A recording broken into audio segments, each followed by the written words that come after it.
Manos, Mano Dal Ponte, Manos, Radio Show na 92. A música nos conecta e as boas entrevistas nos conectam aqui na 92. 984-410010, manda o WhatsApp pro Maninho para participar do Manos Radio Show. E eu quero saber uma coisa, se você é preocupado com envelhecer com qualidade, né? Você se preocupa com a sua velhice? Eu acho que você deveria, eu acho que todos nós deveríamos nos preocupar em envelhecer bem. E ela está aqui para bater um papo comigo. Eu tenho o prazer de receber a fisioterapeuta Juliana Mondardo. Ju, que prazer lhe receber, tudo bem? Prazer, mano, adorei a tua frase, é isso mesmo, vamos envelhecer com qualidade. Mas é verdade, né? Porque envelhecer teoricamente, todos vão. Teoricamente, né? Alguns não vão chegar pelo choque, por exemplo, acho que não chega, não vai muito longe, né, meu produtor? Mas a gente espera que a gente vá longe, né? Agora, existe algum segredo para que eu consiga envelhecer com qualidade?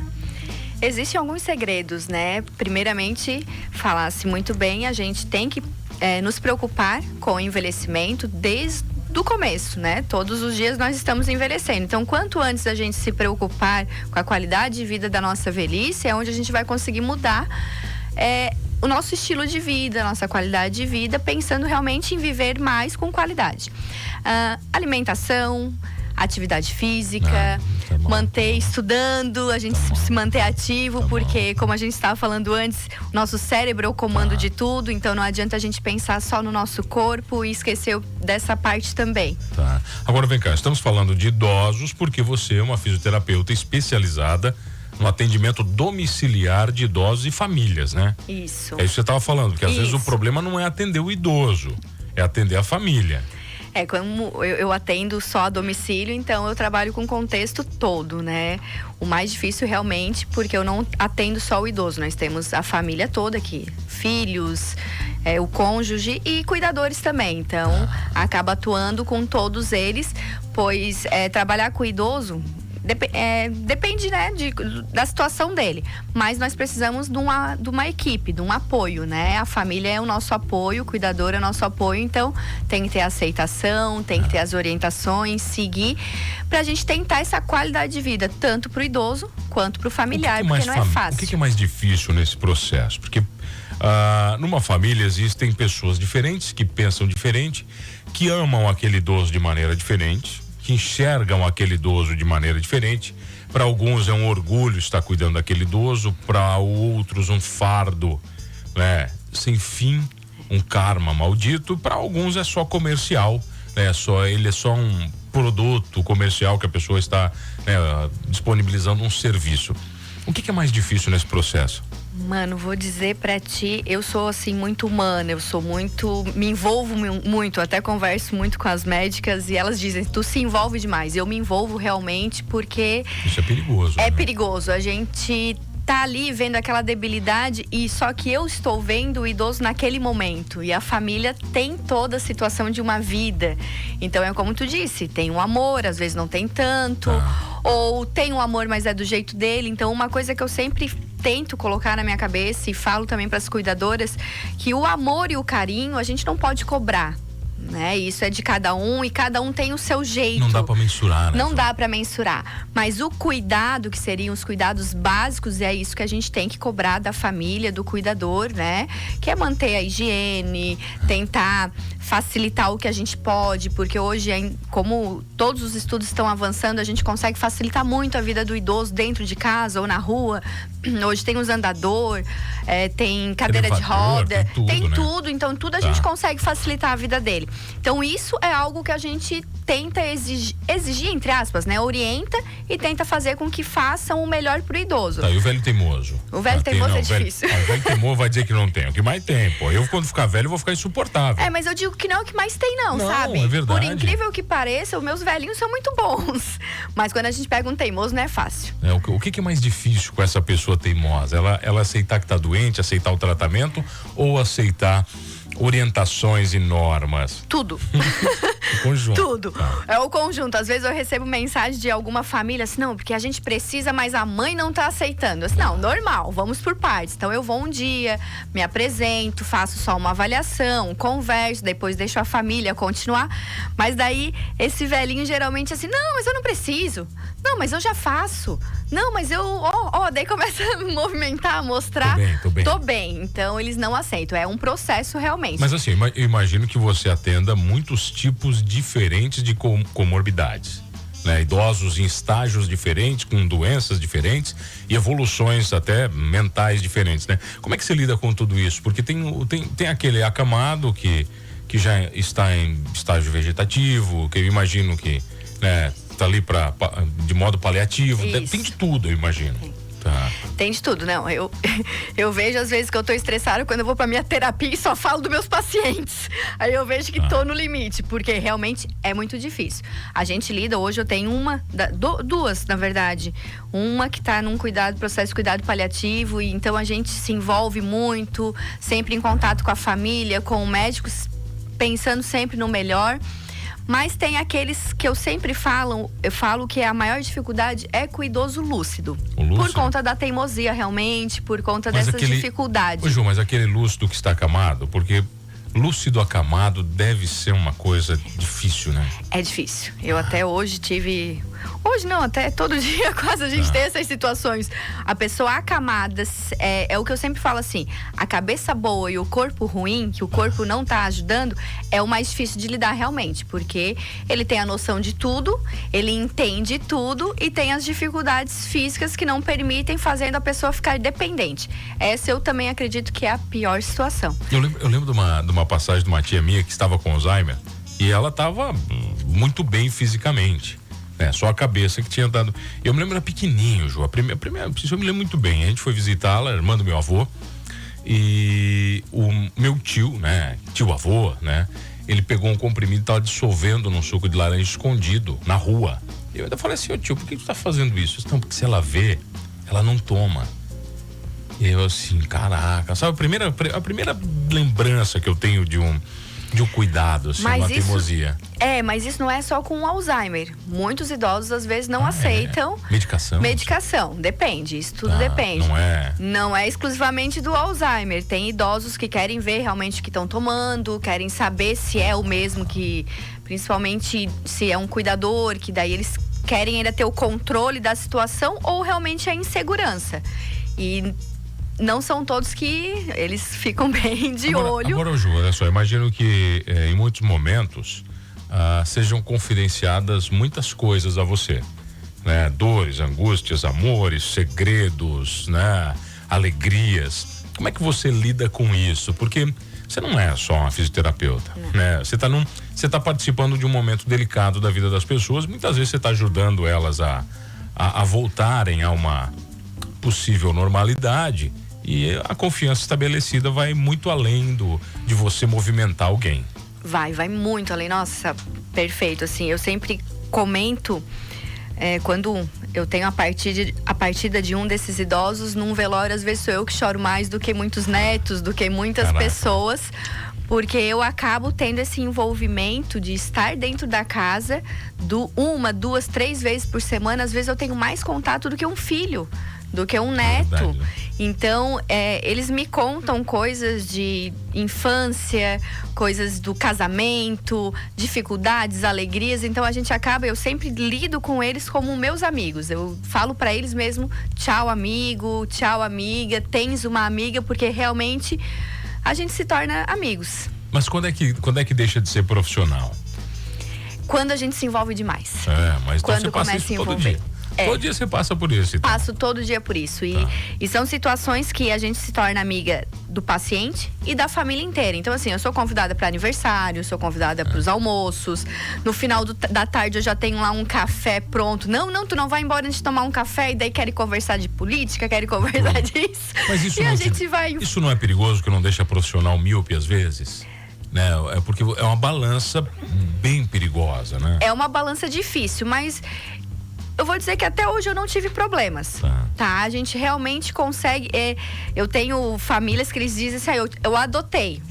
A gente te adotou, a gente não te perde mais. Porque realmente a gente dá tanta assistência e conversa com o médico, e conversa com a família, e vai fazendo sempre o melhor, que eles querem retribuir de alguma forma. Você vira um coringa no meio disso tudo? Mais ou menos. Você conversa com todo mundo, até porque você sabe falar do lado da saúde, você tem um lado sentimental ao teu favor, é isso? Exatamente. Então a gente fica assim no meio e graças a Deus, graças ao estudo também, a gente consegue dar boa assistência de todos os lados. Por que você decide cuidar de idosos?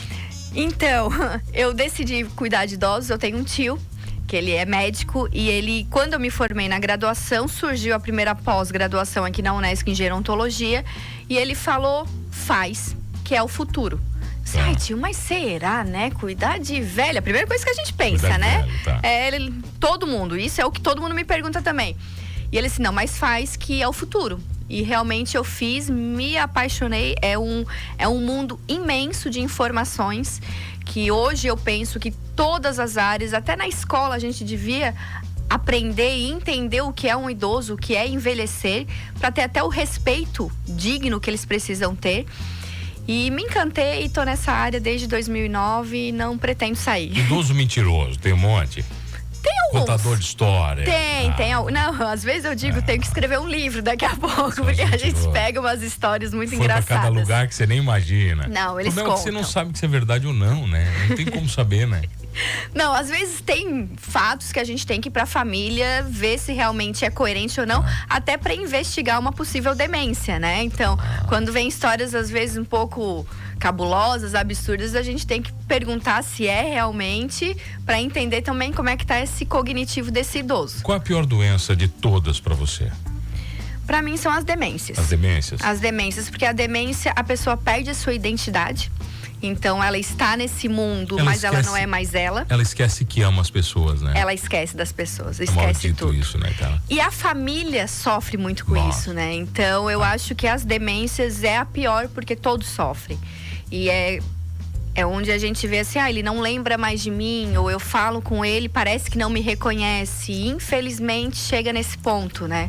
É muito sofrido. Vamos falar disso na volta, pode ser? Vamos. Eu tenho o prazer de receber aqui comigo ela, fisioterapeuta especializada no atendimento domiciliar de idosos, a Juliana Mondardo.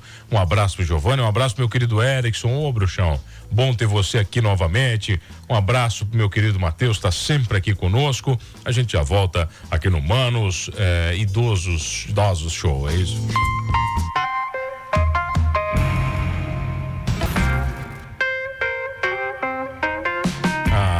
Voltamos, o Manos Radio Show na 92, a música nos conecta, o cuidado com os idosos nos conectam, e eu tenho cuidado nos conecta, né? Eu tenho o prazer de receber ela, fisioterapeuta especializada no atendimento domiciliar de idosos, a Juliana Mondardo. Ô, Ju, estamos falando, por exemplo, que um grande fator e uma grande oportunidade, inclusive de mercado, que paga muito bem, é ser cuidador de idoso.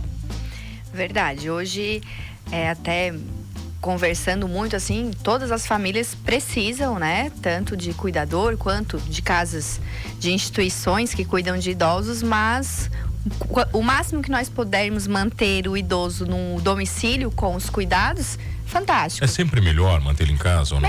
Melhor. Não sou contra de forma alguma de institucionalizar, mas enquanto puder manter ele com convívio... que às vezes não consegue mesmo, né? Não consegue. Até às vezes pelo nível que o idoso está, né, na doença, né, no nível às vezes avançado, ou o idoso está agressivo, ou realmente a falta de tempo. Às vezes a família trabalha 12, 14 horas por dia. Sim, são vários fatores. Eu sempre falo para a família, mantém no domicílio quanto conseguir, tanto emocionalmente falando também, né? Quanto financeiramente, quanto pela segurança, tempo. Né? Segura, tudo assim, né? A hora que chega no momento que realmente vê que tá muito difícil, porque se torna difícil realmente, porque tu acaba montando uma equipe. Tu monta um residencial geriátrico dentro da tua casa, sim, né? Uma equipe de cuidados, tanto dos cuidadores quanto os profissionais da saúde que envolvem todo esse atendimento, e é desgastante para a família também, porque tem que estar próximo, tem que estar perto, né?